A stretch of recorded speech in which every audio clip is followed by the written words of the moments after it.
I want to tell you about three people I cared for over 22 years in a memory care unit. Three people whose families, for reasons I came to understand, though never fully accept, never came, not once. I am going to tell you their stories, not to judge the families who were absent. I made peace with judging a long time ago. It serves no one and costs too much. I am telling you because I believe that if the families of those three people had understood what I am about to say, if anyone had told them clearly and without sentimentality what their absence actually looked like from inside that building, some of them might have come. And because I know that some of you watching this have a parent or a spouse or a sibling in a memory care facility right now, and some of you have not visited in longer than you meant to, this is not an accusation. It is an invitation. Come in. Sit down with me for a few minutes. Let me tell you what I saw. Bridge, 22 years. I started working in memory care at 34. I retired at 56. 22 years in a unit specifically for people living with Alzheimer's and other forms of dementia. People ask me how I did it for so long. The honest answer is that I did not find it difficult in the way they imagine. The work was hard. The grief was real.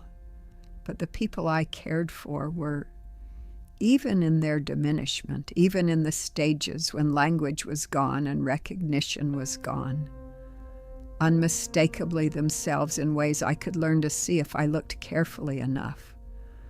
What made the work hard was not the residents. It was the absence, the empty chairs at visiting hours, the phone that rang from the nurse's station and not from a family member, the birthdays that passed without a card, the residents who asked in their clearer moments the question that I never found a way to answer without breaking something in myself. Where is my daughter? Where is my son? I am coming. They told me I am coming. 22 years, I still hear those questions. Family one, Margaret, the daughter who called instead. Margaret came to us at 78, early stage Alzheimer's, diagnosed 2 years before she arrived. She had been a librarian for 30 years, orderly, precise, deeply attached to books and to the particular silence of rooms where books lived. She had one daughter, Caroline, who lived 40 minutes away. Caroline called every week, sometimes twice. She called the nursing station and asked about her mother's medication, her weight, whether she had eaten well, whether the new aid was working out. Caroline never came.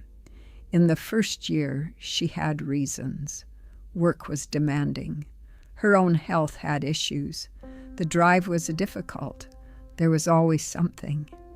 In the second year, the reasons became less specific.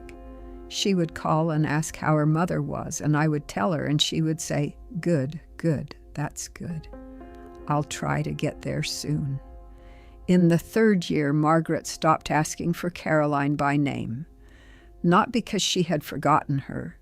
I believe she had not entirely, but because at some level beneath language, she had learned not to expect. That learning, the learning to stop expecting someone, is the saddest thing I witnessed in 22 years. Sadder than the forgetting, sadder than the confusion, the quiet, patient adjustment of a person to a world in which someone they love is simply not going to come. Margaret died in the fourth year. Carolyn came for the death. She sat with her mother's body for a long time. I do not know what she said. I left them alone. But I know what Margaret could not say by then. And I know what Caroline had missed. 4 years of a mother who still knew music, who still smiled when someone read to her, who still sometimes reached for a hand and held it with a firmness that had not yet left her. 4 years of a mother who was still, in the ways that mattered most, there. Family 2. Edward. The sons who disagreed about everything except staying away. Edward arrived at 81 with vascular dementia following a series of small strokes. He had been an engineer. He still spoke with the precision of someone who had spent a lifetime solving problems that did not tolerate imprecision. He had 3 sons. The 3 sons had a conflict that predated their father's illness by many years. A business disagreement, a question of money. The specific details I never learned entirely, only that the conflict was old and bitter, and had divided the family in ways that had nothing to do with Edward, and everything to do with who they were to each other. None of them came because all of them were waiting for the others to come first. Each son, separately, told me the same thing in different words. I would come, but I cannot be in the same room as my brother. I would come, but he needs to apologize first.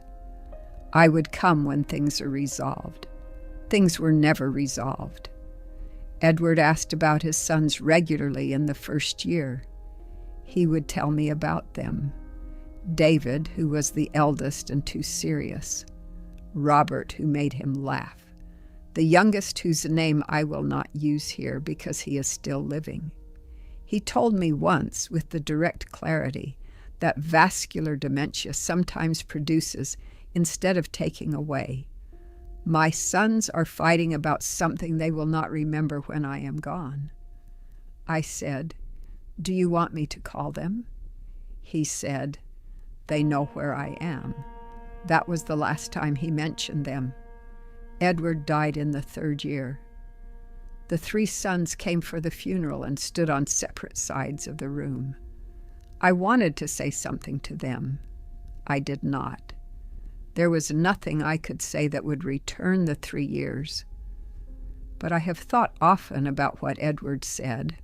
They know where I am. If you have a conflict with a sibling, if there is something unresolved between you and the person who should be with you at your parents' bedside, I am asking you directly to put it down long enough to go. The conflict will still be there when you leave. Your parent will not. Family 3. Rose, the husband who could not bear to see her. This is the story that has stayed with me longest, and the one I understand most.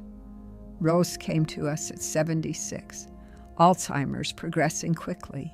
She had been, by every account and by every artifact of her that remained, a woman of enormous warmth. She had photographs everywhere, grandchildren, holidays, a garden she had kept for 40 years. She still smiled easily. She still reached for people. Her husband was named Albert. They had been married for 52 years. Albert came once, in the first week when Rose still knew him. She took his hands and she said his name and she said, you came, and he came apart. He sat with her for 20 minutes. When he left, he was not crying. He was beyond crying, which is a different and more serious place. He stopped at the nurse's station and said very quietly, I cannot do this. I cannot come here and watch what is happening to her. He never came back. He called every day. He paid for everything, the best room, the additional care hours, anything the facility suggested. He sent flowers on her birthday, and flowers on their anniversary, and flowers at Christmas. He just could not come. I understood Albert in a way I could not understand Caroline, or the 3 sons.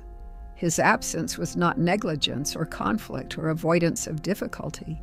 It was grief so acute that proximity to its cause was genuinely beyond him. But understanding does not change what I saw. Rose asked for Albert every day for the first year. not frantically, gently, in the way she asked for everything. Has Albert called? Is Albert coming today? I would say, Albert sends his love. And she would smile and say, good, he is a good man.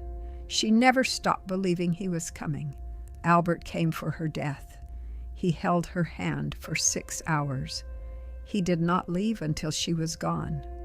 When he stood up to leave, he said to me, I should have come before. I know that. I could not see her like this.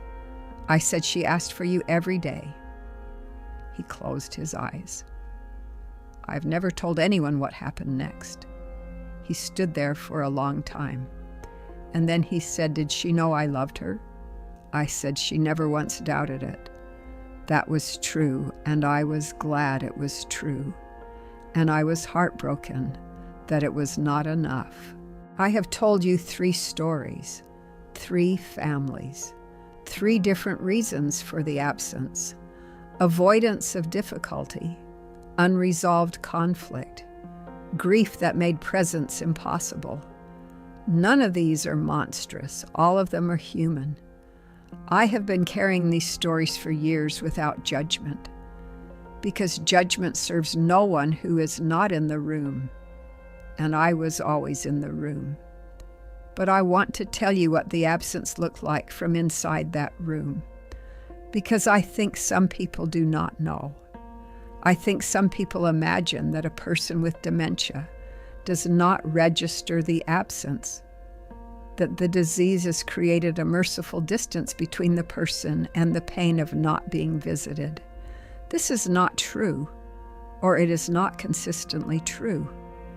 And in the stages before it becomes true, in the months and years when your family member still knows what day it is, still knows that Tuesday comes and goes without you, still reaches for a hand and finds a care aid instead of a child, the absence is felt. I have held the hand of a woman who called me by her daughter's name for 3 years because her daughter did not come. I have answered for Albert more times than I can count, in Rose's gentle voice. Has Albert called and said, Albert sends his love. I am not telling you this to make you feel guilty. Guilt is not useful. I am telling you because I believe that if Caroline had understood what I am telling you now, if she had known that her mother was still there, still reachable, still reaching back, she might have come. I believe she might have found a way. And I am telling you because there may be someone in your life right now in a facility like ours. And you may not have gone as recently as you meant to. And you may have told yourself they won't really know the difference. They know. Go. 22 years, hundreds of residents, families who came faithfully, and families who came occasionally, and families who came rarely, and 3 families who never came at all. I retired 12 years ago. I'm 68 now. I still think about Margaret and Edward and Rose most days, not with anger, with something that is not quite grief and not quite acceptance, something in between that does not have a name. They were cared for. They were not alone in the physical sense. They had people like me who showed up every shift and learned their histories and spoke their names, but they did not have the person they were waiting for.